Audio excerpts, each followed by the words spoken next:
First, we look at how India has helped 800 million people overcome poverty through smartphones. As you can see on your screen, in fact, 800 million people have overcome poverty by the use of smartphones. This is what the UN has said. We need to understand how this has happened. There is a process called the JAM Trinity, which is Jan Dhan, Aadhaar, as well as mobile phone. And through this, DBTs have been transferred. In fact, we can see 316 schemes have been utilized for DBT transfers. In fact, there have been a lot of payments made to the tune of about $640 billion. In fact, India is the largest country in the world in terms of the number of digital transactions that takes place. About 40%, or in fact 45% of all transactions or digital transactions in the world come from India. So you can see that India has a monopoly to a large extent on digital transactions. But when we look at how this has affected India in bringing out people from poverty, we clearly saw that there have been about $460 billion, in fact, worth of money that has been spent on digital transactions in the country. In fact, India's total direct benefit transfer, as I said, was about, if we take it in year time, in the current financial year of 24-25, it stood at about 1.3 lakh crores, which is about 15.6 billion US dollars. And in the previous financial year of 23-24, it worked out to about $83 billion. That's about 6.9 lakh crore rupees in that particular year. And in the previous year before that, in FY 22-23, it worked out about 7.1 lakh crore rupees, which was about 85 billion US dollars. Huge amounts of money spent through direct benefit transfer, going directly to the beneficiaries through the JAM Trinity and helping people come out of poverty. Significant amounts of investment, about $460 billion in total. If we go back to 2020, the amount was 5.5 lakh crore rupees, or about $66 billion at that time. In fact, let's put this into context, because I did say that this is what the United Nations had said, but it's the United Nations General Assembly President Dennis Francis, who hails from Trinidad and Tobago, who had this to say about India's digital public infrastructure. Let's listen to what he said.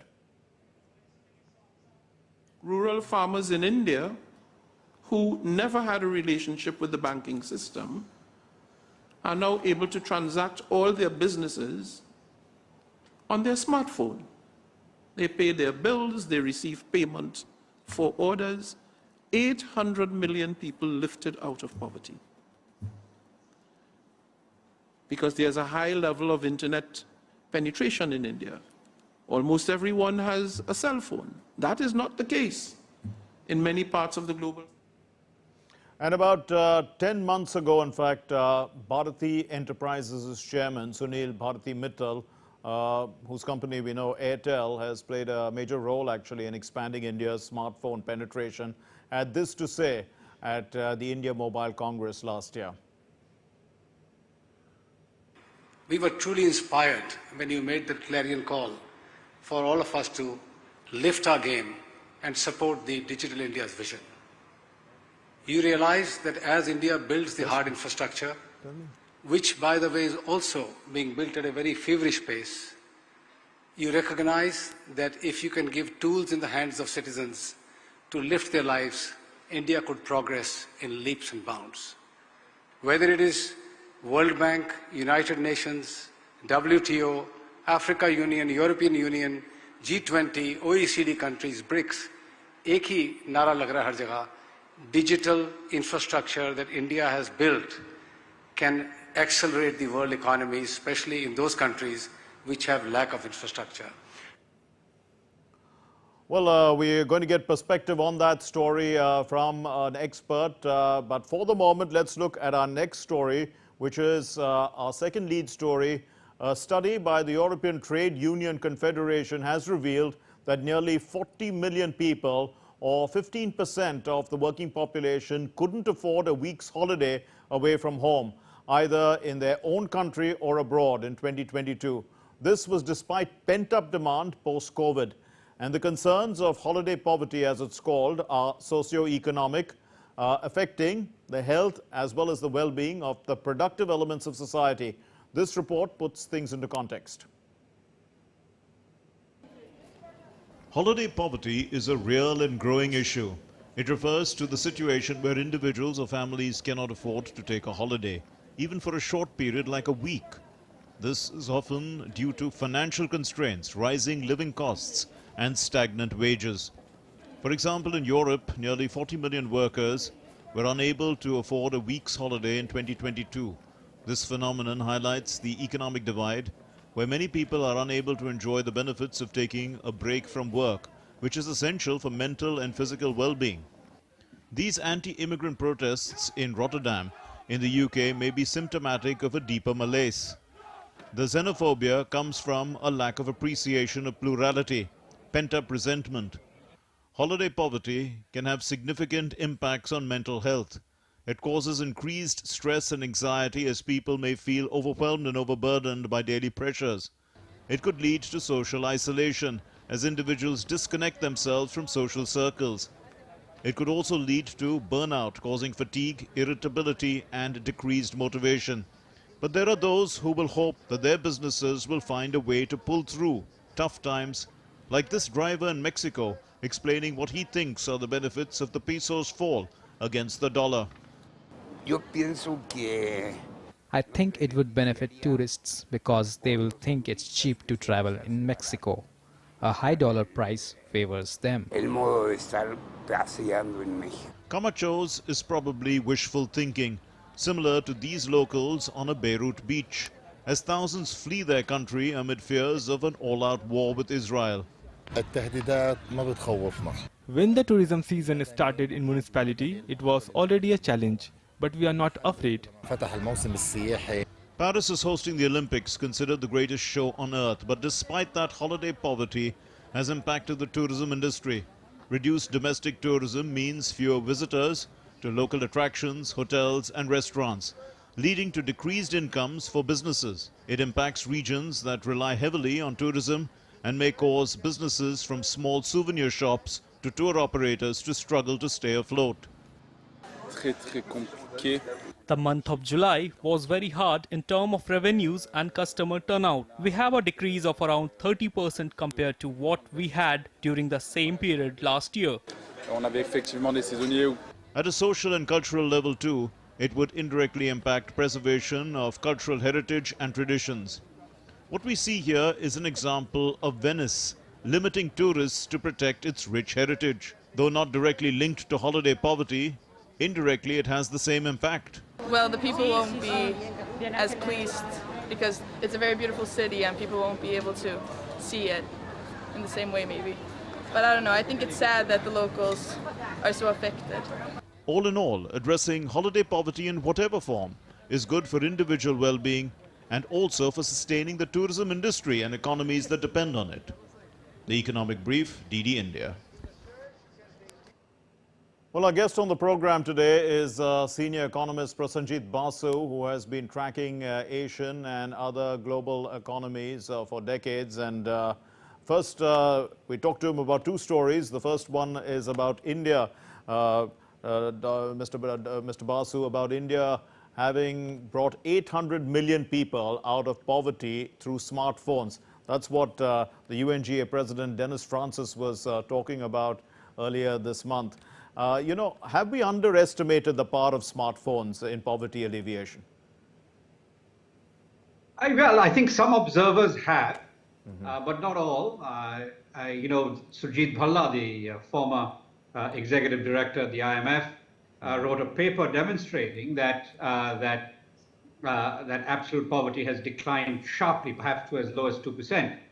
And one of the major factors is not just the smartphone, but the jam trinity. Yes. And what that has done is basically that it has enabled direct benefit transfers to the poorest of the poor.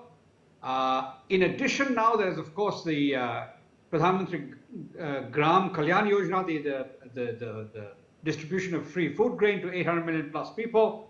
All of that has dramatically improved the lifestyles of those at the bottom of the pyramid and those even at the middle of the Indian economic pyramid.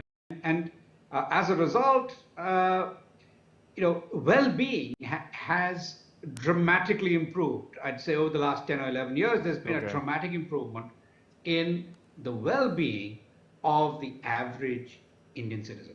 So you did mention, Mr. Basu, the JAM Trinity. It's been around now for almost a decade. How effectively can it be replicated, you think, as a model for the Global South? Because that's what Mr. Francis was really talking about. Oh, absolutely, it is replicable. But it is, in a large country like India, it was really difficult to achieve all of this, to achieve universal access to bank accounts. So universal financial inclusion, near universal access to mobile phones.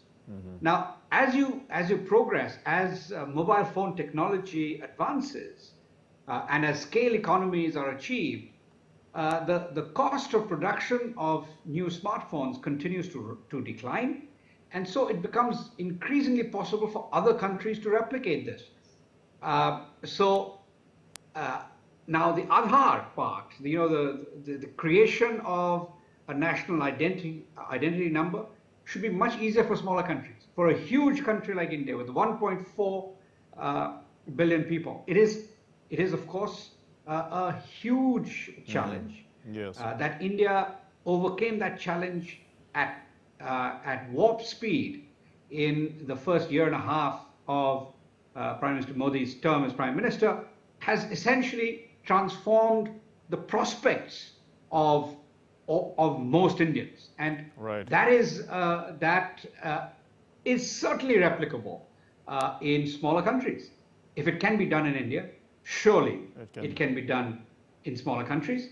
And I think the rest of the world would be looking to India for help in implementing this. And not just that, but also in implementing the UPI, the Universal Payments Initiative, which has been the fourth pillar of the transformation. Indeed. And of course, UPI primarily contributes to improving the efficiency of transactions. So let's take that a little further, Mr. Basu. Lifting 800 million people out of poverty through smartphones. Now, what's next comes to people's minds. How effectively can India use the mobile phones, in fact, to help these 800 million people to become upwardly mobile? Yes. The next aspect is universalizing access to the internet. That's almost been fully achieved. But once you have full access to the internet, then the internet can become a powerful tool for education, for the delivery of positive educational outcomes, not only for children, but also for the adult illiterate or the adult semi-literate, which is still a substantial proportion of the population. And I lived in Singapore for 25 years, and Singapore, although it is a developed country, still has some adult semi-literates. So, when countries develop rapidly, there are legacy challenges that continue to exist. And so the mobile phone certainly is a very important tool. A smartphone is a very important tool to overcome some of those challenges. Right. And particularly using the smartphone as a way of providing access to the internet and the internet's educational potential. That really is the key. Our second story, Mr. Basu, is about holiday poverty, about how, largely in Europe, in fact, most people, about 40 million people, in fact, were not able to find the time or the money to go on holidays. Is this holiday poverty temporary, something like a trade cycle? Well, in Europe and the US, perhaps it is. But you might say that it is a kind of reaction to the extended holiday or semi-holiday that a large number of people had during the COVID period. You basically had to stay home. You were working. Most people were working from home. but it in some ways was also an enforced holiday.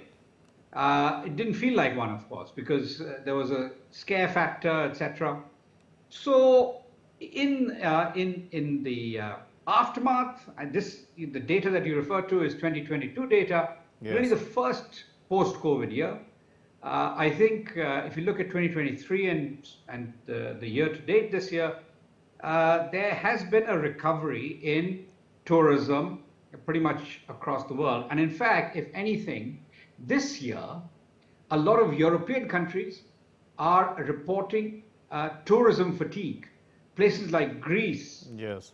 Italy, Rome, Florence, Venice, etc., London, they are reporting that there is a bit of a backlash from domestic residents to the enormous amount of perhaps revenge tourism that is occurring in the post-COVID period. So 2022 was a year when there was perhaps a poverty of holidays or vacation poverty, but there is seemingly revenge tourism now occurring, which is actually resulting in some sort of backlash. Even in places like Greece, people are fed up of the enormous inflows of tourists, which is causing problems. So I think in our country as well, you go across India, you find that in major tourist destinations, there's a tremendous press of people, and this is now a kind of global phenomenon. So you don't think that there is you don't think there's any holiday poverty at the current time. But do you see travel? Do you see do you see travel and tourism across the world being impacted by a lack of interest? Because actually, what our story did refer to some situations in Paris, which are currently hosting the Olympics, and they are not seeing the kind of tourists that they were hoping for, despite the Olympics. And also there is the temperature problem in various parts of Europe. It's too hot. That's also affected some. Those are other factors. I'm talking mostly from the economic point of view. People were financially not in a position to take a holiday, or because they were actually working, according to those statistics which were 2022. But do you think, it could have an impact across the world, because people are generally working too hard these days? Yes, especially I think in 2022, there were fears of an impending global recession, which never panned out. 2023 and 2024 have seen quite good economic performance around the world, and a slight exception being parts of Europe. Yes, Europe is relatively stagnant. Even the United Kingdom is relatively stagnant. There's very little productivity growth, etc. Germany is particularly suffering. So there are pockets of significant weakness, and I think the European Union is one area from which such stories are likely to emanate. The concept of poverty of vacations, etc. Okay. But if you look at the numbers, if you look at, say, the United States economy, if you look at most of Asia, what you're finding is that after 2022 was still a difficult year, because the full recovery in tourism didn't happen. But 23 and 24. So far 24 have been very strong years for global tourism. In fact, if anything, they've been excessively strong years. Okay. Let me get in another quick question before I let you go. What you've been saying is correct. Statista, which estimates the size of global tourism industry, it says that it's about $916 billion US in 2024. It's growing at the rate of about 3.9%. But the point is, do you see India's growth translating to greater travel and tourism within India as well as outbound from India? Well, there is a lot of tourism within India, and increasingly Indian households are able to travel overseas a lot more. So if you go to places like in the East, if you go to Singapore, Malaysia, Indian tourists are often the second largest single community of tourists. Within India, of course, there is a tremendous boom in tourism occurring pretty much across the board. So there's a lot of internal tourism, but also a lot of external tourism. And of course, apart from some of the scenes that you're showing, the Taj Mahal, Yes. etc., and Varanasi, there are a lot of there's a lot of untapped potential in places like Karnataka, Hampi, the old Vijayanagar. In fact, I just read a great novel by Salman Rushdie called Victory City about Vijayanagar. Vijayanagar is an untapped, Hampi is an untapped area for tourism. Kerala, of course, is seeing over tourism. So really, what India needs is to expand the menu of choices for domestic tourists to move out of the sort of the golden triangle that foreign tourists love, which is Delhi, Agra, Jaipur. Go towards new destinations. Perhaps Darjeeling and Puri and Hampi, etc. Those are great sites. Mr. Prasanjit Basu, I'm afraid we are running short of time. Thanks very much for joining us and expanding on these crucial stories for us and giving us your perspective. Thank you for your time.